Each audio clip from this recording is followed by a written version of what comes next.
வாடிய பயிரை கண்டபோதெல்லாம் வாடிய உயிர்ம நேயர், சனாதனத்திற்கு எதிராக சமத்துவ சன்மார்க்கம் கண்ட புரட்சியாளர், தமிழர் மெய்யியல் மீட்பர், திருவருட்செல்வர் வள்ளல் பெருமானார் வாழ்ந்து வழிகாட்டிய வடலூரில் கோடி மக்கள் கூடி பேருருள் பெற்றிட தம் திருக்கரங்களால் உருவாக்கிய பெருவெளியை ஆய்வு மையம் என்ற பெயரில் ஆக்கிரமிக்க துடிக்கும் திமுக அரசை கண்டித்தும், கட்டுமான பணிகளை நிரந்தரமாக நிறுத்தக் கோரியும் தெய்வத்தமிழ் பேரவை மற்றும் நாம் தமிழர் கட்சியின் வீரத்தமிழர் முன்னணி இணைந்து முன்னெடுக்கும் மாபெரும் கண்டன ஆர்ப்பாட்டம்.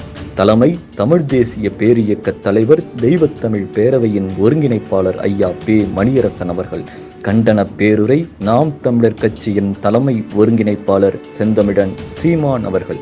நாள் 4/5/2024 சனிக்கிழமை மாலை 3 மணி அளவில். இடம் வடலூர் பேருந்து நிலையம் அருகில். மானத் தமிழரெல்லாம் மறக்காமல் கூடுவோம் நாம் தமிழர்.